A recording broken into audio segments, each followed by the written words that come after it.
bonjour à tous. Bonjour Jean-Paul. Oui, bonjour Françoise, bonjour les amis.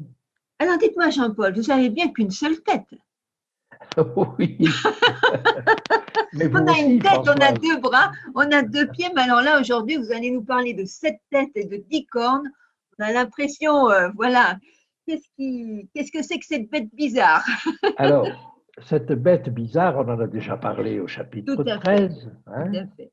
On en reparle au chapitre 17. Je vous ai déjà dit que cette bête, c'était la même, mais l'une était avant la blessure Avant, mortelle, hein, elle montait de la mer, et l'autre est après la blessure mortelle, et là, elle remonte de elle la mer. remonte de la lagune.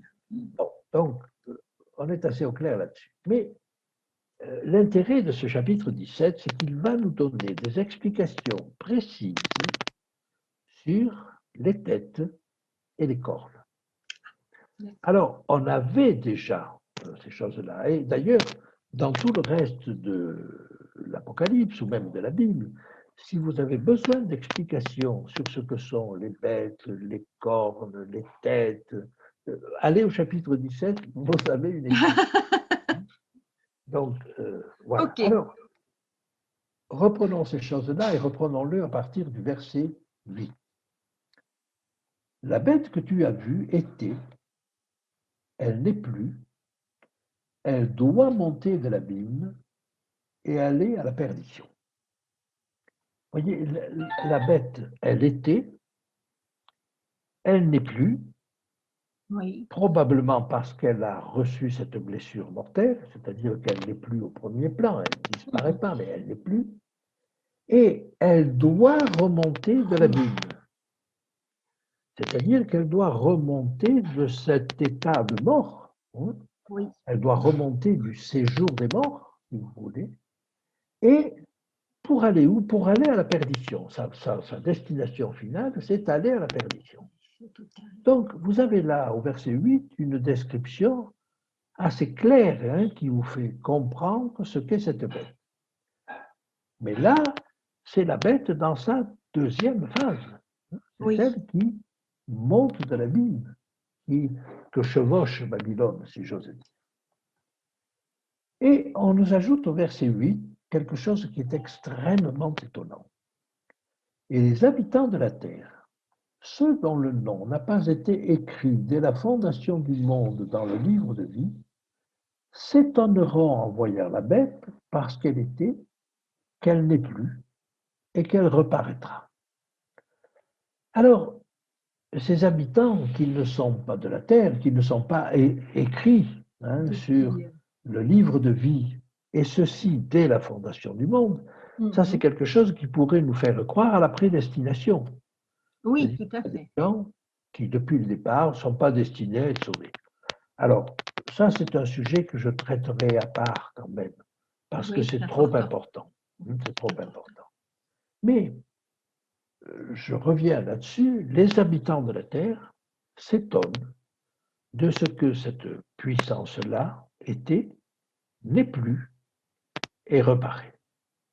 Eh bien, je pense qu'il nous faut comprendre, et on l'a déjà vu, que cette puissance, c'est celle du Moyen Âge, cette puissance qui faisait cohabiter le politique et le religieux. Cette puissance a reçu une blessure mortelle d'abord avec la réforme. Et on nous dit au chapitre 13, hein, qu'elle a été blessée par l'épée. Vous avez ça au verset 14, hein, la seconde bête, la bête à deux cornes, hein, c'est-à-dire la bête, c'est pas la première bête, hein. Elle séduisait les habitants de la terre par les prodiges qui lui étaient donnés d'opérer en présence de la bête, c'est-à-dire de la première, hein, disant aux habitants de la terre de faire une image de la bête qui avait la blessure de l'épée et qui vivait. Alors, vous voyez, cette blessure mortelle, c'est au départ une blessure de l'épée. Et qu'est-ce que c'est? Cette épée aiguë à deux tranchants, on dit, c'est la parole de Dieu. Et donc, cette première blessure, elle est le fait de la réforme, parce que la réforme, c'est-à-dire les protestants, si vous voulez, se sont appuyés sur la parole de Dieu. Et ça a été la première blessure. Alors, ce mouvement n'avait pas de puissance, mais Dieu a permis que les circonstances politiques de l'époque lui permettent de s'épanouir, de se développer. Et donc, c'était le premier aspect de la blessure, par l'épée. Mais il y a eu une deuxième blessure qui est venue compléter la précédente et qui suit la précédente. C'est la blessure par la Révolution française.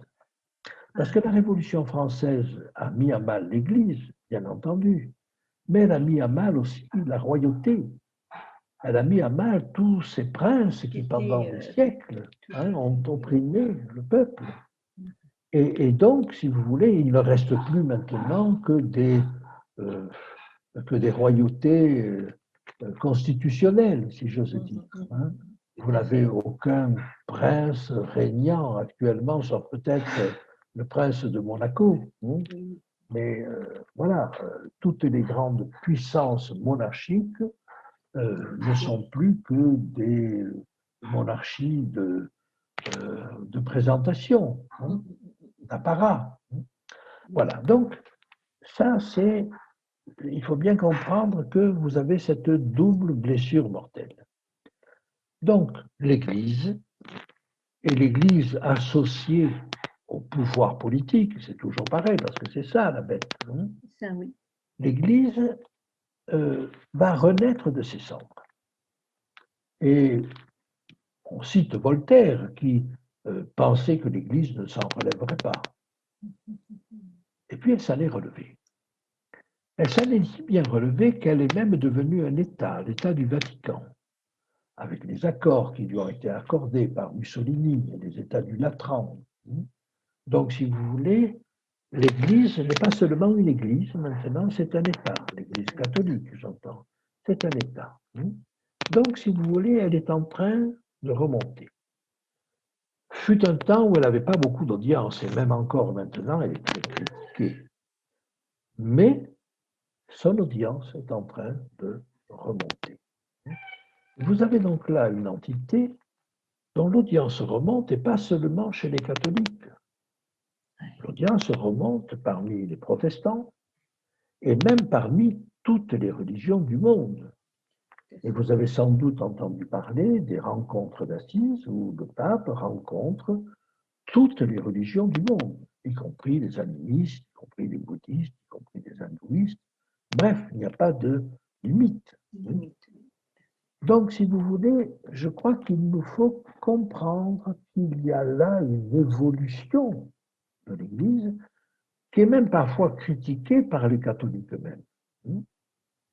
Mais vous allez voir, cette association avec les puissances politiques va nous être décrite dans la suite. Alors, le monde s'étonne. Et le monde s'étonne de ce que cette puissance retrouve de l'allant, du brillant. Et nous avons au verset 9 un verset qui est significatif. Il nous dit, c'est ici l'intelligence qui a de la sagesse. Ah, vous voyez, c'est une manière de nous dire attention. Ce que je vais vous dire, c'est compliqué. Et c'est effectivement la partie la plus compliquée de toute l'Apocalypse, je crois. Donc, on va prendre le temps de le voir un petit peu en détail. Et voilà, c'est ici l'intelligence qui a de la sagesse. Les 7 têtes sont 7 montagnes sur lesquelles la femme est assise. Alors, cette montagne, on l'a vu, il me semble que c'est Rome. Et que ça ne pose pas beaucoup de problèmes de ce côté-là. C'est pas ça la partie difficile. La partie difficile, c'est que ça a une deuxième signification.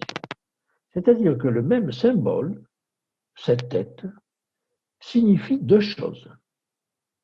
D'abord, cette montagne, c'est ce qu'on vient de dire, mais au verset 10, on vous dit, ce sont aussi 7 rois. 5 sont tombés, 1 existe, l'autre n'est pas encore venu, et quand il sera venu, il doit rester peu de temps. Alors vous comprenez que ça, c'est quelque chose qui va nécessiter aussi une longue explication. Qui sont ces rois? Mais ces rois, c'est le côté politique, si vous voulez. Donc, vous avez toujours dans cette bête le côté religieux et le côté politique. Et on nous dit, on nous donne un détail sur ces politiques. Je reviendrai sur le détail de ces choses-là. Mais on nous dit ensuite au verset 11, et la bête qui était et qui n'est plus est elle-même un 8e roi, elle est du nombre des 7 et elle va à la perdition. Et vous comprenez que là encore, là, ça se complique. c'est compliqué. Voilà. Alors, notez que c'est un 8e roi, mais pas une 8e tête.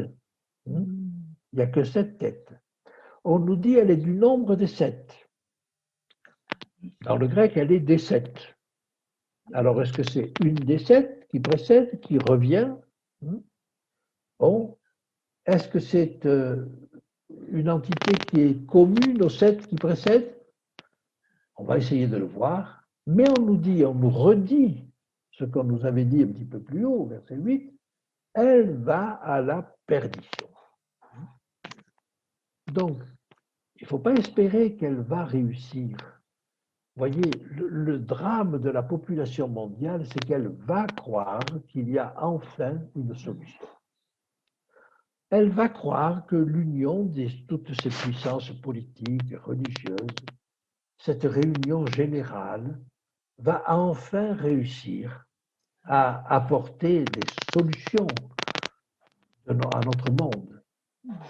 Ça me fait penser à ce que dit l'apôtre Paul. Quand les hommes diront paix et sûreté, alors une ruine soudaine fondra sur eux. Et vous voyez, je crois que ça nous décrit la même chose. Une union apparente de toutes les forces politiques, de toutes les forces économiques, de toutes les forces religieuses, dont on a l'impression que ça va résoudre tous les problèmes. Et effectivement, comment résoudre les problèmes écologiques autrement que par une approche mondiale? Comment résoudre les problèmes économiques autrement que par une approche mondiale? Donc, on se rend bien compte que si on veut des solutions aux problèmes qui hantent notre monde maintenant, on est obligé de mobiliser le monde entier. Et donc, il va y avoir un grand espoir dans la population mondiale. Et c'est pour ça que je nous mets en garde. Attention, cette solution mondiale qui apparaîtra comme la solution, en réalité, elle va à la perdition. Elle va à la perdition, elle est persécutrice du peuple de Dieu. Donc, voyez l'importance de cette prophétie, de comprendre cette prophétie. C'est de croire, et ça c'est le danger de notre monde actuel, de croire que les hommes vont enfin arriver à trouver une solution pour laquelle ils pourront dire paix et sûreté. On y est enfin arrivé. Et on n'aura jamais été aussi près de la catastrophe. Alors, je pourrais continuer, parce qu'on nous dit les 10 cornes, verset 12, que tu as vu sont 10 rois qui n'ont pas encore reçu de royaume, mais qui reçoivent autorité comme roi pendant 1 heure avec la bête. Ça, c'est intéressant. Voyez, ce ne sont peut-être pas des rois, ce sont peut-être des présidents de la République ou des présidents d'État. C'est la forme des rois modernes, si vous voulez. Mais on voit qu'ils reçoivent autorité comme roi pendant 1 heure avec la bête. Alors ça, c'est très précieux parce que ça nous indique qu'il y a eu un certain relâchement dans cette collaboration entre le côté religieux et le côté politique. Mais là, ce à quoi on assiste, c'est un nouveau rapprochement entre les autorités politiques et religieuses. Les autorités politiques dépendent de cette autorité religieuse. Ils reçoivent autorité comme roi pendant 1 heure avec la bête. Et donc, après avoir assisté à une distanciation, on assiste de nouveau à un rapprochement à la fin des forces politiques et des forces religieuses. Parce que quand je parle de ce rapprochement, on pourrait me dire, mais non, actuellement, les forces politiques ne se rapprochent pas des forces religieuses. Et au contraire, chacun prétend être indépendant. Oui, mais voyez ce que nous dit le texte. Ils reçoivent autorité comme roi pendant 1 heure avec la bête. Et de nouveau, on reforme le système s'il y avait un rapprochement, et ça, c'est tout à fait à la fin, et c'est tout à fait dangereux. Voilà, je pourrais rester là, mais voyez, je vais plutôt profiter de la prochaine rencontre pour détailler des choses que nous avons laissées en cours, hein, parce qu'elles sont trop complexes en elles-mêmes. Alors évidemment, je suis obligé de vous dire que ce chapitre 17 est complexe, qu'on est obligé de le voir en détail. Peut-être qu'il y aura des choses qui ne seront pas bien suivies, mais ça ne fait rien, ça vaut la peine de s'imprégner de ces choses-là parce qu'il y va de notre engagement. Il s'agit de déjouer les pièges de l'ennemi dans ces derniers temps.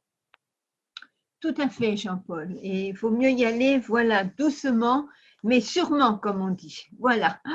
À très bientôt. Au revoir, Jean-Paul. Au revoir Françoise, au revoir les amis.